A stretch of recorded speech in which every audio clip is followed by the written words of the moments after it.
bersikap tenang-tenang saja ketika Islam dihujat dan lain sebagainya. Dan ini pasti sudah jauh dari kriteria standar keimanan.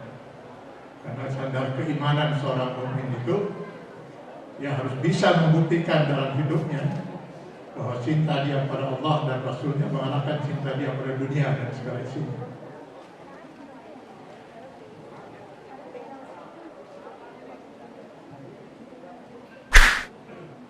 Jadi Islamfobia itu memang sudah ada sejak Islam itu muncul. Di abad 20 ini, ya seperti tadi disampaikan bahwa mulai termarak Islamfobia itu di dunia serentak gitu, dengan adanya fitnah 11 September 2001. Sejak itulah istilah-istilah terorisme Islam, intoleran, Islam radikal muncul dan menyebar begitu cepat di masyarakat gitu ya. Dan umat Islam pun menghadapi bermacam-macam tekanan di berbagai belahan dunia sampai saat ini. Di Cina, Muslim Uighur, lalu di India, lalu di Patani, Thailand, Boro, Filipina. Juga dalam bentuk negara sampai sekarang ya, Irak, Afghanistan, yang dulu diobrak-abrik oleh Amerika gitu ya, yang sekarang juga mereka dituntut pemerintah itu oleh orang tua yang anak-anaknya gugur dalam perang di Irak itu, untuk apa mereka harus mati? Dan yang belum sempat sampai sekarang berhenti adalah kezaliman yang dilakukan terhadap saudara-saudara kita di Palestina.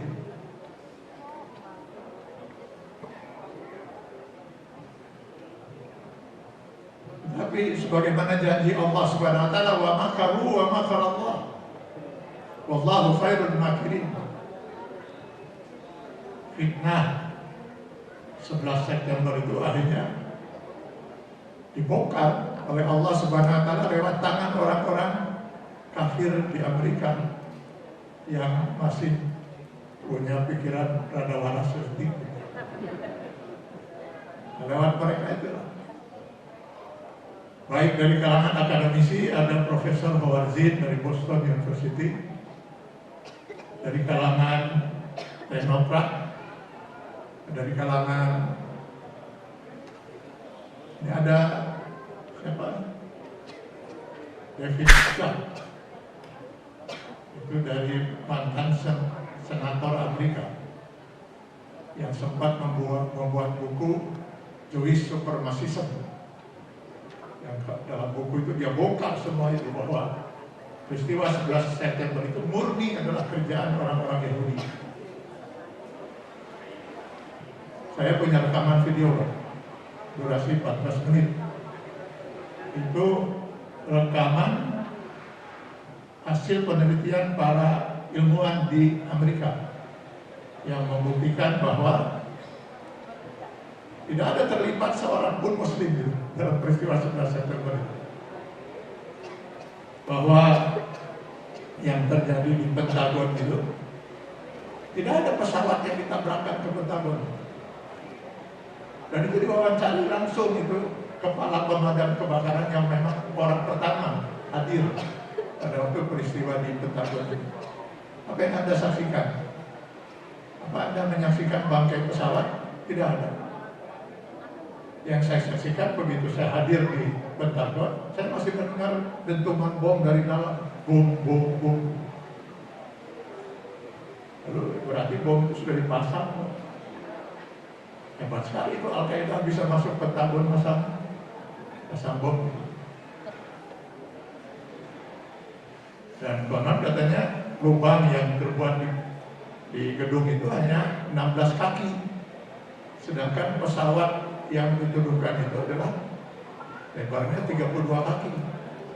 Jadi bagaimana pesawat yang 32 kaki bisa masuk ke lubang 16 kaki? Menciut si kawan itu. Dan katanya itu pesawat baru diisi bahan bakar harusnya kalau itu pesawat yang dibenturkan ke Pentagon sudah habis, Pak.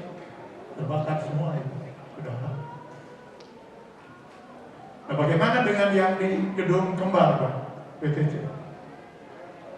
Betul ada pesawat yang ditabrakkan di situ. Dan itu ada 4 rekaman CCTV, Pak. Dan diwawancarai. Oh, memang betul ada pesawat itu, jenisnya Boeing 707. Tanpa jendela. Bapak pernah naik pesawat tanpa jendela? Kan tidak pernah, kan? Jadi ini pesawat kargo. Satu-satunya di dunia yang punya pesawat kargo jenis Boeing 707 hanya Amerika. Pertanyaannya sekarang muncul, siapa yang mau jadi pilotnya? Kalau dia mau berkorban seperti itu, tidak ada pilot. Itu dikendalikan pesawat itu murni oleh remote, Pak. 6 bulan yang lalu, pertahanan Amerika baru saja memperkenalkan pesawat Boeing 707 yang bisa dikendalikan oleh remote. Saya tadinya ingin membawa rekaman itu, Pak. Tapi rasanya waktunya nggak memungkinkan. Gitu. Rekaman hasil penelitian para ilmuwan di Amerika. Pernahkah saudara-saudara membaca itu berapa kali Presiden Putin itu mengancam Amerika gitu ketika Amerika mencoba main-main dengan dia? Saya bongkar semua kasus kok 11 September itu. Saya akan bongkar katanya, kalau berani macam-macam Amerika, kata Putin. Saya akan bongkar. Semua dunia sudah tahu kalau itu adalah dagelan yang memang dibuat sedemikian rupa untuk menyudutkan umat Islam. Dan dengan itulah maka invasi Amerika ke Irak, ke Afghanistan, dunia buka.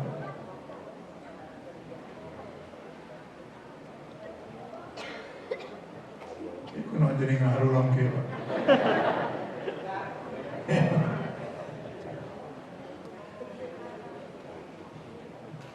Jadi bagaimana sebenarnya yang harus kita sikapi sekarang? Ya alhamdulillah ya. Alhamdulillah dengan dibongkarnya ini, maka banyak orang tertarik untuk mengenal Islam. Kenapa Islam difitnah seperti ini? Maka sekarang kita lihat bagaimana membludak orang-orang masuk Islam di Amerika dan di Eropa. Setelah mereka mempelajari Islam, mereka pun hanya membuktikan bahwa ini semua fitnah.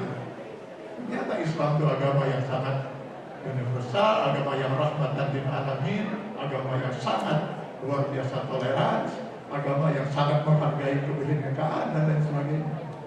Maka pada tidak terbendung sekarang orang masuk Islam di Eropa dan di Amerika. Mungkin kondisi inilah yang kemudian mengantarkan kenapa akhirnya PBB membuat keputusan 15 Maret 2022 sebagai hari anti Islamofobia. Yang ini sepatutnya harus kita sambut oleh dunia Islam, termasuk kita di Indonesia ini. Pertama tentu yang ingin kita sikapi dari keputusan PBB ini, pertama yang ingin saya juga titipkan juga lewat seminar ini, pertama ya ke depan lebih baik kita tidak meladeni, Pak. Tidak meladeni keberadaan kelompok Islamofobia yang ada di negeri ini, Pak. Baik mereka yang berbaju kafir, orang kafir berbaju kafir, maupun orang-orang kafir yang berbaju muslim. Ini banyak orang kemudian mempertanyakan pada saya, kok bisa-bisanya orang Islam itu menghujat Islam, menghina Islam, menghina, menista ajaran Islam. Dia bilang yang salah itu, kenapa kita menganggap orang seperti itu Islam? Mana mungkin ada seorang muslim menghina ajaran Islam?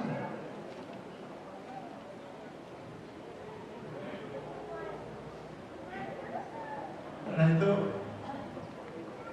saya sudah berapa kali ya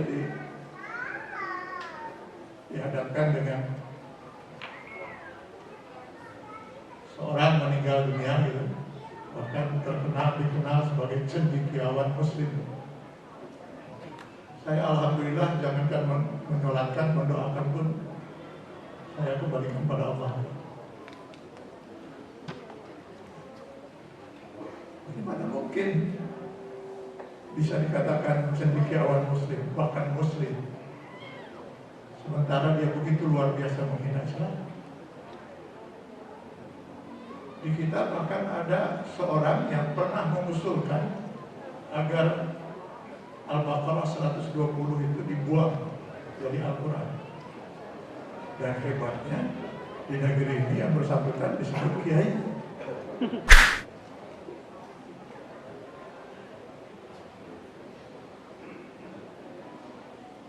Jadi dugaan saya, iblis yang asli itu paling bingung di Indonesia.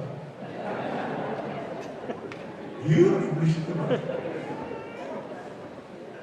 dari saya cek iblis hanya gara-gara menolak satu aturan Allah langsung dinyatakan gugur keimanan 80.000 tahun hanya karena menolak satu aturan Allah.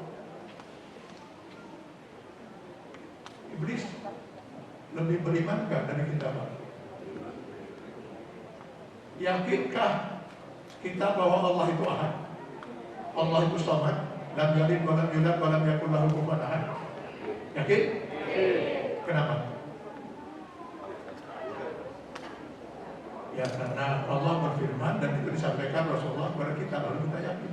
Iblis bukan hanya karena mendengar, melihat Allah itu ahad, Allah itu samad, Allah itu lam yalid wa lam yulad. Melihat. Silakan baca dalam Al-Quran berapa kali terjadi dialog antara iblis dengan Allah Subhanahu wa taala, berdialog langsung dengan Allah. Wajar kalau iblis dan keturunannya itu sempat hidup dalam keimanan 80.000 tahun. Lalu kenapa akhirnya keimanan iblis itu dinyatakan gugur oleh Allah? Hanya karena menolak satu aturan Allah, kufur terhadap satu aturan Allah. Nah kalau iblis kemudian dinyatakan gugur keimanannya hanya karena mengkufuri satu aturan Allah, bagaimana dengan si berapa aturan Allah yang ditolak? Bukan hanya ditolak, dihina, dicerca, dihina. Apa nggak lebih iblis daripada iblis? Ayo gerak mau disalatkan. Bingung kan iblis? Nah, saya mah nggak bingung, Pak. Iblis bingung. Jadi menurut saya nggak perlu juga lah dilayani mereka ini. Malah biasanya mereka kalau dilayani itu makin jadi, makin macet. Saya suka ingat yang di jalan itu, Pak. Yang di jalan dia tapi kalau kita layani makin jadi, Pak, dia. Yang suka lewat-lewat di jalan itu. Nah, jadi kalau menurut saya setiap ada yang semacam itu segera lapor saja. Laporkan. Kita kan warga negara yang taat pada hukum, laporkan. Ya laporkan juga tidak naon tidak. Biasanya melaporkan seorang, Pak. Sekarang melaporkan secara individu, secara kelompok, secara ormas, Pak. Kalau perlu ada 1.000 yang melaporkan. Masa kita untuk membela agama saja tidak siap mengorbankan 1 hari saja kita untuk lapor? Setuju. Allahu Akbar. Lapor, Pak. Lapor di seluruh Polres yang pada doi, pokoknya saya yang lapor gitu. Setiap hari masuk laporan itu. Masa juga tidak akan diproses gitu. Manusia-manusia ini gitu. Lapor saya. Dulu ketika ada 2 iblis di Indonesia ini, luar biasa mereka menyiapkan untuk menghina Islam itu. Dia bentuk sebuah yayasan. Namanya Yayasan Christian Center Nehemia. Dua iblis itu adalah pendeta Suradi bin Abraham dan pendeta Purnama Winamun. Dia punya 1.000 kader, Pak. yang sudah disebarkan seluruh Indonesia untuk melakukan penghinaan terhadap Islam. Salah satu bentuk penghinaan yang mereka pernah lakukan adalah bahwa Islam itu adalah agama penyembah berhala.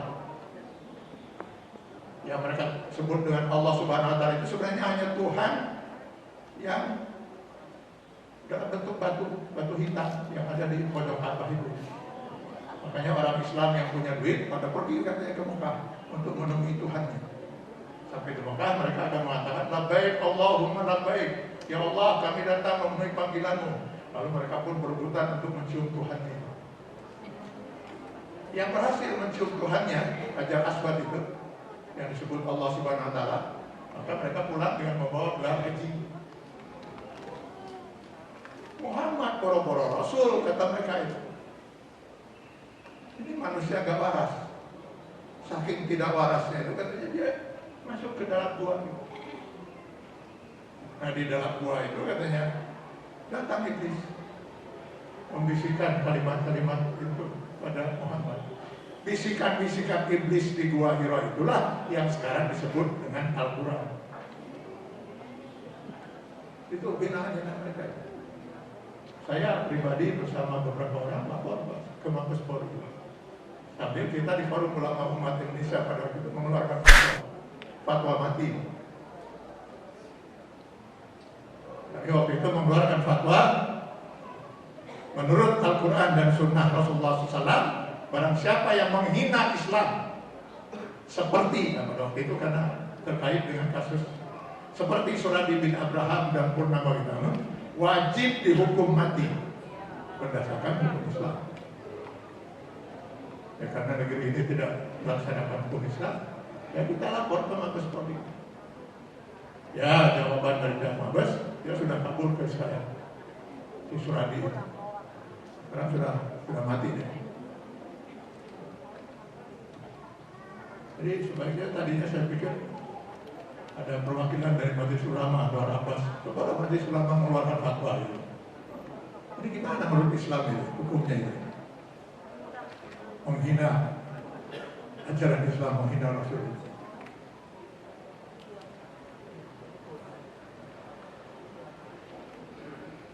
Sampai jadi salah berpikir. Serius. Yang kedua, yang saya ingin menanggapi masalah ini, kepala kita jangan terbawa arus pengkotak-kotakan terhadap Islam. Islam moderat, Islam radikal, Islam wasatiyah. Di mana ini istilah-istilah?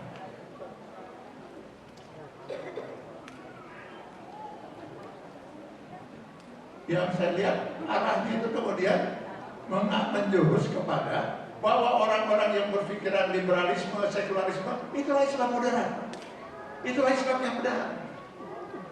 Arahnya ingin ke sana. Mereka yang ingin melaksanakan syariat Islam dengan benar, mereka yang ingin mengkafahkan keislaman mereka di hadapan Allah yang mereka imani, nah itu disebut Islam radikal.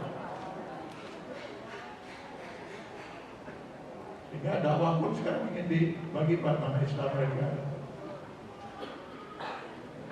Nah, sudah terasa itu kan ada istilah dakwah sejuk, dan ada dakwah radikal itu pada ini dakwah sejuk. Ini katanya Ustaz ini kalau dakwah sejuk, kata sejuk. Sehingga kalau saya berbuat maksiat juga tenang, saya sampai orang ini masuk dalam daftar Ustaz yang sejuk. Nah kalau itu senang Ustaz itu, gitu. Radikal, intoleran.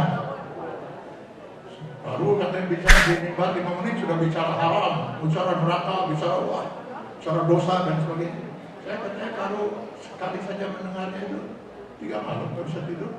Terus tapi orang coret. Ini kita sudah seperti itu. Ini harus kita hadapi agar jangan sampai Islam itu nggak sampai salah Islam itu kepada umat.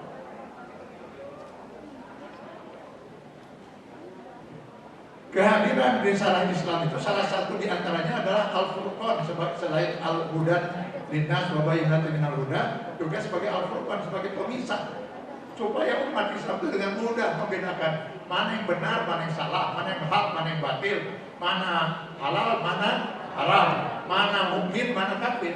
Sekarang ini dicoba dikaburkan, sehingga umat Islam itu susah sekarang membedakan mukmin mana atau kafir di mana itu. Dibuat seperti itu. Nah, yang ketiga,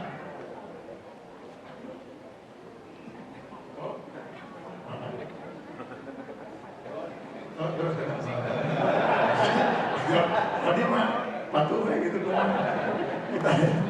Yang ketiga, baik saya kebut saja. Yang ketiga itu mungkin ya, marilah kita mendesak pemerintah dan aparat gitu, agar pemerintah dan aparat itu bersikap tegas gitu, terhadap keberadaan orang-orang Islam Kuliah ini. Kita tuntut pemerintah dan aparat itu betul-betul mau membela 6 agama yang diakui secara resmi di negeri ini. Hanya 6 agama yang diakui secara resmi. Ya, termasuk tentunya agama Islam yang merupakan mayoritas penduduk negeri ini. Dan yang keempat, mungkin marilah kita juga mendesak pada DPR RI untuk menjadikan keputusan PBB ini sebagai jalan kita untuk melahirkan undang-undang, ya, undang-undang tentang anti Islamofobia, tentu dengan menetapkan hukuman yang seberat-beratnya. Ya, alhamdulillah saya ikuti itu Bapak A.A. Lanyali, Ketua DPD. Nyala. Nah, itu nyala kalau di Jakarta, Pak. Kalau di Bandung, nanti banyak. Itu nyala itu. Mudah-mudahan beliau terus nyala gitu. Nah, namanya semakin berkibar gitu. Dan beliau saya baca luar biasa bertekad untuk mendorong senator-senator di DPD itu untuk mengusulkan agar keputusan PBB tentang anti Islamofobia itu bisa menjadi undang-undang. Saya kira ini harus kita dukung sepenuhnya bersama-sama, ya, agar ya segera kita mempunyai ketetapan hukum yang jelas gitu, ya. Semoga Allah memberkahi kita sekalian. Terima kasih. Assalamualaikum warahmatullahi wabarakatuh. Waalaikumsalam warahmatullahi wabarakatuh. Takbir. Alhamdulillah. Jazakumullah khairan Pak Kiai atas arahan dan juga tausiah pada kita semua. Baik, hadis sekalian, terakhir ya, pembicara terakhir adalah Bapak M. Rizal Fadilah. Beliau pemerhati masalah politik dan kebangsaan. Ya, setiap pagi mungkin di antara hadirin suka membaca ya tulisan-tulisan beliau. Ya, bahkan kita tahu apa yang sedang viral itu ya dengan baca tulisan beliau. Ya, salah satu bukunya yang beliau tulis adalah tentang hapuskan Islamofobia. Ya, ada yang berminat Pak? Silakan nanti menghubungi panitia di meja pendaftaran. Ya, bukunya sudah tersedia. Baik, untuk itu pada beliau waktu dan tempat kami sedang pada.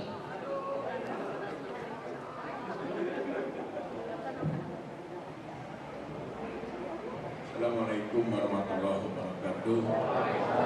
Alhamdulillahirabbil alamin. Wassalatu wassalamu ala Rasulillah wa ala alihi wa sahbihi wa man. Terima kasih teman-teman. Yang saya hormati Pak Kiai Adian, Kiai Dr. Ali Muhammad Ustaz Abdullah Al-Kiri, beliau ketua kami, saya Dr. Adianto, Pak dosen akademisi dalam kaitan dengan Muhammadiyah, pertama tentu saya mengapresiasi masyarakat Islam dengan base anti Islamophobia sudah menyiapkan rancangan undang-undang anti Islamophobia yang akan disosialisasikan, dan ini menjadi sarana juga untuk partisipasi publik dan konsolidasi umat. Saya kira sangat konstruktif dan positif. Kita support dan kita jalan bersama. Yang kedua, bahwa Islamophobia itu tadi sudah disebutkan sejak zaman para nabi juga sudah ada tantangan-tantangan anti-Islam dan Islamophobia. Namun Islamophobia muasirah yang kekinian itu seperti yang Pak Kiai yang sampaikan, kesimpulan dari Dr. Ferry Juliantono dan juga Pak Diri, Pak Adi juga, itu sejak tadi 9/11. Saya ambil videonya saya seperti yang dikutip oleh Pak Kiai yang ancaman Rusia dalam perang Ukraina, itu kan yang menyatakan kami akan buka citra satelit, citra satelit akan buka bahwa Amerika lah yang menabrakkan pesawat itu ke gedungnya sendiri. Jadi kalau dalam bahasa permainan catur itu korbankan benteng untuk mengepung raja. Jadi dia korbankan benteng, tapi sebenarnya dia punya desain untuk bisa mengepung raja-raja. Rajanya banyak lagi, raja di kalangan dunia Islam. Terbukti setelah kasus itu, maka Afghanistan sembuh, gitu kan. Irak diporak-porandakan, sampai sekarang ada Suriah, Yaman, kemudian Saudi Arabia dan Emirat Arab dikendalikan, gitu kan. Semua itu adalah kepungan raja-raja. Indonesia juga akhirnya tidak berkutik dan membuat undang-undang anti terorisme, gitu kan. Kemudian ada Densus, gitu. Semua itu adalah bagian dari hasil kepungan raja karena benteng telah dikorbankan. Bagi mereka tidak ada artinya itu. Itulah gerakan Islamophobia. Jadi Islamophobia itu desain global. Itu bagian dari konflik peradaban menurut Huntington. Jadi clash of civilization itu bagian dari konflik peradaban, di mana peradaban Islam harus dilumpuhkan, peradaban Islam harus dikalahkan oleh peradaban Barat. Jadi konteks Islamophobia itu sebenarnya adalah desain global. Sehingga kita ini hanya ekor-ekornya, buntut-buntutnya mutabik, pengikut-pengikutnya yang ada di negeri ini yang terpengaruh oleh konsep clash of civilization. Nah, ketika sekarang Amerika bahwa Joe Biden tadi mulai menghapuskan atau membuat undang-undang anti Islamophobia, itu sebenarnya juga konteksnya lelah. Jadi 20 tahun mulai 2021 tadi, sekarang 2022 cukup memakan energi. Jadi George Bush itu sekarang Biden itu cukup lelah. Kenapa? Amerika juga mengalami krisis ekonomi, sedangkan persoalan anti terorisme itu juga bersumber dari dana-dana barat. Jadi proyek proposal. Di Indonesia ini juga dengan undang-undang anti terorisme, kemudian juga ada detasemennya, itu bikin proposal itu proyeknya dibikin. Maka yang ada disebut dengan teroris, kelompok teroris itu proyek yang diajukan itu. Akhirnya ya bikin masalah karena banyak dunia Islam juga yang mengajukan proposal. Gitu. Akhirnya lelah itu, Amerika lelah dan akhirnya diputuskan produk undang-undang yang tadi disebutkan ya dari bahwa Ilham Umar, Partai Demokrat, menginisiasi